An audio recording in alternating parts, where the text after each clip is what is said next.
to feel the frequency of joining, of gathering, just to feel the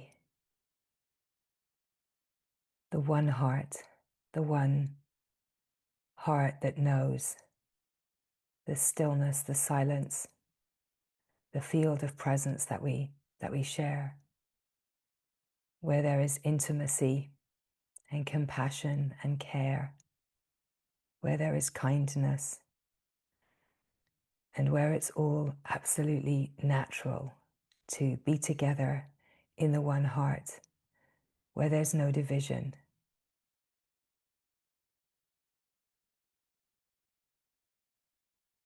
Just the frequency of the field of presence is the frequency that is a unity, a unified consciousness, a consciousness that is pure and unlimited, a field of silent presence where the radiant sun of the heart is always shining, where the radiance of the heart is always aglow with the knowing of its belonging to the true essence nature, to the one.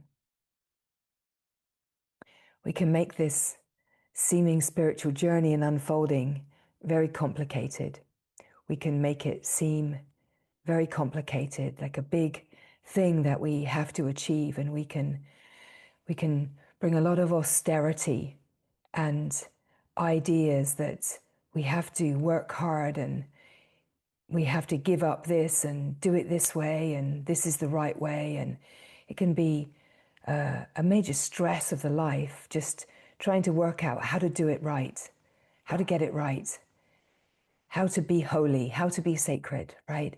All of these ways. And what we discover is that what grace wants of us, what love wants of us, is to realize, and it's touching my heart in this moment, but what love wants us to realize is that love wants nothing of us but to realize that we are one with love. And the austerity of the mind that believes in separation and believes there is something wrong with me, it's that mind that creates all the ways I've got to get it right and I mustn't get it wrong. And it's all rooted and born out of a belief in separation, a belief in division. And we could say in that, a belief that I am divided from love, that somehow I'm apart from love, I'm apart from the divine. When the truth is, in a way, the great celebratory, revelatory truth is that we are one with the divine, and we always have been one with the divine. And in a way, what the divine, what love is asking us is to relax all of the ways that we make ourselves wrong, all of the ways that we can actually make it very hard for ourselves by being critical and judgmental of ourselves, all of the ways that we can overlay this kind of austerity that makes the mind think, well, I'm working really hard and I'm trying really hard, but I'm not getting there yet. I'm not there yet, right? Because part of that complex as well is a sense of, I never will get there. I never will actually be good enough for the divine. I never will actually be worthy of the divine. And in that, we might look at other beings that we think are holy and sacred, and we might put our attention outside of ourselves and think, well, that one is divine, but I'm not divine, right? And really, the curious thing is that what the divine is asking us is to find the divine in our own heart, to activate the divine in our own heart, to activate the love that we are, so we can actually find that we are wired as, and we are actually a child of God. All of us, every human is a child of God. And every human is divine. Every heart is a beautiful heart. And yet where we see trickiness and challenge in the play of our world is because where there's a belief in separation, where there's a belief, and there can be deep karmic, multi-lifetime layers of believing that it's possible to be divided from God, and then comes power imbalance and disharmony and dis-ease and dysfunction and all of the curious kind of chaotic craziness that we see as the world. And all of that is being born out of separation and born out of a belief that we are divided from God, from the Mother, from the Holy, from the Divine, and from a love that is unconditional. And so, in a way, what I've come to discover in this great journey of a lifetime is that we can be so hard on ourselves, rooted in the belief that there's something wrong with me. And somehow I'm not totally deserving of love or God or kindness. I'm not worthy. And that deep complex can have us almost trap ourselves in limitation. And we can be feeling very sincerely committed to the divine, very devotional to the divine, but our deeply held beliefs and frequency can actually be transmitting and creating a world picture and a lived experience that is a reflection of my unworthiness, of my undeservedness, a reflection of what I actually believe I will never, ever achieve or get to. So then the great glorious good news is that you already are divine. We already are divine. We're not working towards it.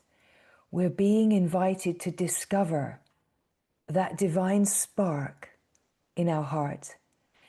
Discover that we already are one with the divine. To discover that we are children of God. To discover that we are already one with love, and we are so profoundly lovable. And that the love of God, we could say, is being extended to us constantly. That God loves us. And there's many ways that we can interpret that according to how we maybe conceptualize what God is, how we have a direct experience of what God is, of what love is. But what we're really speaking of in the sense that God loves us is that God is love. What God is love. Like God isn't someone that's sitting in a kingdom somewhere, dishing out punishments or dishing out boons, right? God is love. God is purity, right? God is not, sitting in a kingdom or sitting on a cloud, deciding which ones are worthy and which ones are not worthy. God is just the love that is everywhere, that is singing in our hearts already.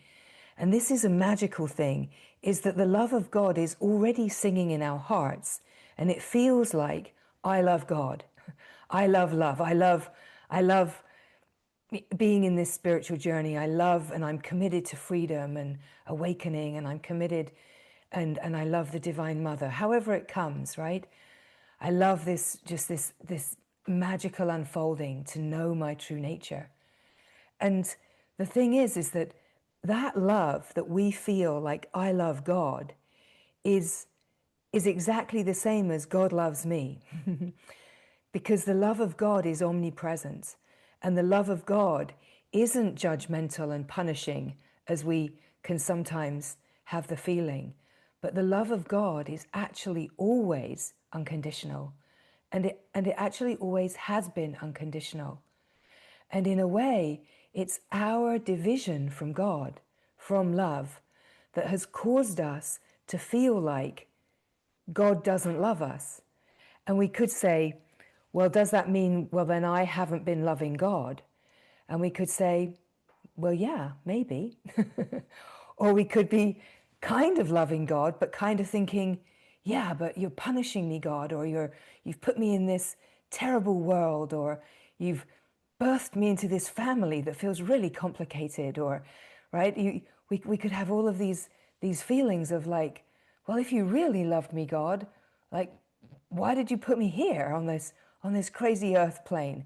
Why did you not put me somewhere a little bit more easygoing, a little bit more bright? But the truth is that the ease and the flow and the brightness is in our very own hearts, right? And where we feel that love, where we feel that longing, right? We speak of it sometimes as a longing for God or for love, and we can feel it as a kind of devotion. We can feel it as a sense of when we come into devotion, that it brings us alive, it lights us up. It feels like it's connecting us to, we could say, that kingdom where God is. It feels like it's connecting us. It feels like a direct path, right? So all of that is actually enlivening what our heart already knows. It's enlivening what the heart already knows. It's enlivening our love of God, our love for God. It's enlivening the recognition that where there's longing, true longing, there is also fulfillment. So we could say that when we long for God, when we love God, when we love the divine, when we love that which is pure and untainted and bright and full and whole, when we feel a sense of longing for or loving that, that is us touching into where that loves us. So there's this incredible meeting place that happens in our heart where we feel connected. We feel connected to Source. And we feel like we're being nourished by that Source. We feel like we're being nourished by God, by the glory, by the Mother. We feel like we're being embraced and cared for, that there's kindness and love and compassion for us. And of course, we can feel that to be here, and then a trigger or a circumstance can happen in the life, and that brings the protections in of the mind, and then we can find the mind saying, oh yeah, you see, God isn't actually here, and I'm not really worthy of love, and that was just a mood, and that wasn't actually real. But the truth is that is actually the reality. And the thing that's not real is the way the mind believes that we're separate and divided. What's not real is the way that we believe that there's something wrong with me, that there's unworthiness or unlovableness, or the ways that we protect, all of the ways that the mind brings a sense of limitation or division, or we could say lack or deficiency. That's actually not the truth. And yet it feels very, very true. It feels very, very true when we're feeling that frequency. And then when we open to the frequency of God and love and the presence, that feels really, really true and really real. And we could say, well, that is the actual reality. But then how do we come in our lived experience to really recognize if there are seemingly two different experiences? How do we know which one is the reality? And we might say, in which reality do you feel the most love? In which reality do you feel the most joy? In which reality do you feel like yourself? In which reality do you feel a kind of happiness that is based on nothing but just something in your heart, just feeling happy, right? So in a way, we don't have to work it out with the mind. We don't have to decide. We just come to realize there's a truth here and there's a knowing here. And that knowing isn't of the mind. That knowing is of my heart. My heart knows what is true. My heart knows, we could say, where God is. My heart knows where love is. And even if the mind doubts that as being real when moments in life feel hard, my heart knows what is true. And when the heart comes to that knowing what is true, this then is like a frequency field where we can be nourished and we can drink the nectar, we sometimes say. We can drink in the nourishment. And that nourishment, in a way, carries us deeper. It carries us deeper into the knowing of what is true. It carries us deeper into what we might say is like a pure devotion. And a pure devotion is like love being devoted to love. So that we're devoted to love, to God, to the glory, just for the sake of love. That we're not devoted saying, well, I'll be devoted to you, but this is what I want in return, right? It's an unconditional devotion. It's an unconditional love for the sake of love, right? So as the words are coming here, just notice what is happening in your heart, in your heart's knowing, the place that is the heart that recognizes the truth. It cognizes as a true intelligence that is brighter and more subtle than the mind. The intelligence just knows. And there's a sense in the heart, in the sense of being, that just says, well, I just know. I just feel the truth. And I can't explain it. I can't put words to it, but I just feel it to be so. And this is where we return to our intuitive knowing, right? Because sometimes in the life, most often, we get, like in our early life, our parents and our caregivers, they tell us how to be. They tell us how it is. And we, even though we might, as a little one, we might be thinking, what are they talking about? That's not what I'm seeing here. But we realize, okay, well, I have to go along with this because that's how I'm going to get my needs met. That's how I'm going to make sure that I'm cared for, right? And all of this just happening in the subconscious, right? That we find ways of fitting in, of moving, of like finding our place within the family system and the dynamics. And in that, we can sometimes lose some of our connection to our intuition. And so as we come to trust that sense of what the heart knows, like, I just feel it, I just know it, we're reconnecting and restoring our connection to our intuitive heart, our intuitive knowing, where we're connected to God and glory and to the source, and we're being divinely nourished. And then we are connected to a deeper intelligence that is vaster, bigger, so much bigger than the mind and the intelligence. So we could say that the mind intelligence belongs to the big intelligence, but the mind intelligence has a limited capacity, and often its limited capacity references fear and references lack, references doubt, or references shame, or that sense of something's wrong with me.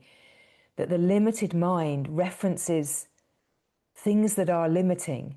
And so when we're referencing the intuitive knowing, we're referencing the boundlessness of being. We're referencing the eternal timeless. We're referencing the infinite, unbounded intelligence of our true essence nature. And we're opening to a sense of where the human and this sense of being a person expands into the recognition of the infinite divine knowing.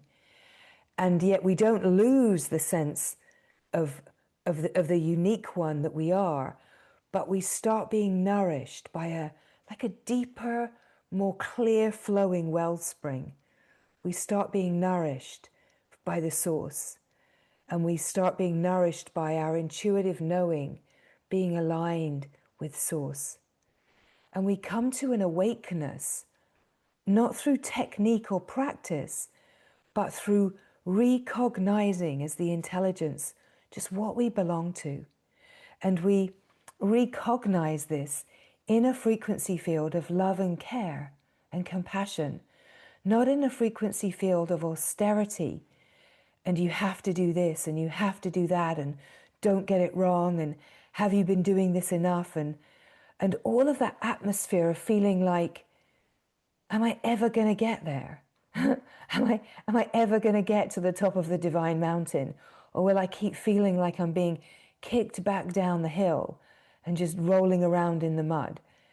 Trying so hard, practicing all these years, all these different ways, all these different teachings, all these different teachers. How am I actually going to discover? And the beauty is that it's actually incredibly simple. And yet so much of the play of the world has complicated what it is to know our true nature. And you see the mind, the way the mind is, it kind of likes that complication, because the complication becomes a self-fulfilling prophecy of, I'll never get there, and I'll make it really complicated, and I'll set myself up for failure again and again. I'll be a spiritual failure again and again, because I'm setting myself up to never get there. And the truth is that the voice of love and the voice of God is whispering, you already are. You are love. You are the glory. You are the brilliance. You are one with the divine. You already are, beloved. You already are. Just come to the presence, to the stillness and the silence, and open and receive yourself.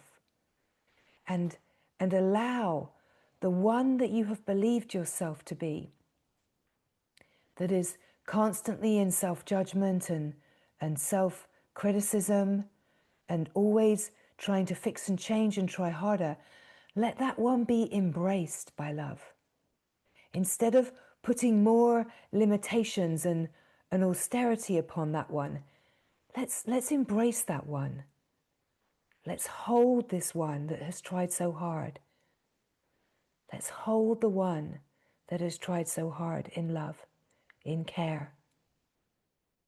And let us discover the magic and power of love, true love.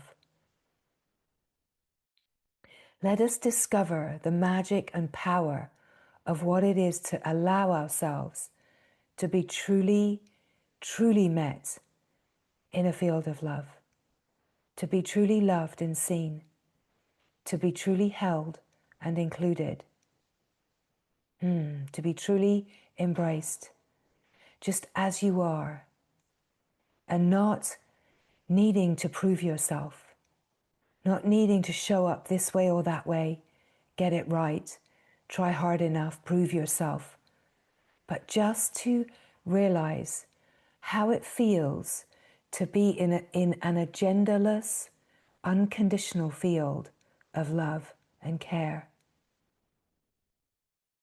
And so we could say in this moment that our field of satsanga is that field of love. And yet also our own true nature and our own heart is that field of love. So we're not creating dependency upon anything, any situation. We're actually joining to celebrate the love that we are. We're joining to celebrate and to up-level the frequency of love that we can access. And as we join together in a frequency field of true love, of true unconditionality, we start to discover our own true nature. And we start to be able to include and bring kindness to ourselves, care for ourselves, compassion for ourselves. And of course, that then starts to extend to all the beings and creatures and companions in the constellations around us. But it starts here, in this precious moment, just being in the openness of this moment is to find yourself in the embrace of love, of God, in the embrace and discovery that God is love and love is God, and you are one with God, you are one with love, and love is who you are, and that your heart, your precious heart, already knows this. And so this is like an activation of what your heart already knows. And we could also say that even in the activation of this knowing, that the mind can sometimes be very strong and powerful and say, oh, well, yeah, not me, or kind of resist that love. But the thing about love is that it doesn't take any notice of the resistance. Love is so sincere, so committed, that it's just right here. It's like right here. You can try and get away from it, but it's like right here. It's so close, right? And wherever we try to duck away and say, no, not me, I'm not lovable, no, not me, it's like the love is just like right here. It's right here. And whatever we try, love is coming for us. Love is coming for us again and again and again, and again and again and again. And love will keep coming for us and keep knocking on the door of our heart, keep whispering to us in the silence, keep embracing us in the field of presence. Love will just keep loving us. Love will keep illuminating. Love will keep including and bringing transmissions. And love will keep creating the circumstances that will trigger us to receive a reflection of our blind spots. Love will keep showing up for us. God, glory, the Mother, will keep showing up for us in a way that is so unconditional until we find ourselves on our knees saying, okay, beloved, I will let you in, right? I will let you in. So what if the greatest work of this spiritual journey is to let love in, to let love in, let God in, let the divine into your heart, in your direct experience, to actually receive your identity in God, to actually receive the precious beauty that you are. Because everything changes when our perspective of seeing ourselves changes, right? And then, of course, yes, we continue to gather and deepen in how to embody this, how to live this. What is it to live as an expression of the divine? How is this relevant to the practicalities of our lived experience? And all of that unfolds naturally. But the deepest and most profound thing is to meet ourselves in the heart of love, to receive ourselves, and to keep coming into a more and more subtle intimacy with our own heart through presence, through kindness and care. Yeah. So just noticing as we are resting here together, as we are joined here in this field of love, bathing in a field of love and care, in this field of presence, one still silent presence, one field of flow, pure devotion, in devotion to itself, just for the sake of love loving itself. Like devotion is love in flow, right? Whatever we love is a kind of devotion, of love flowing towards what we love.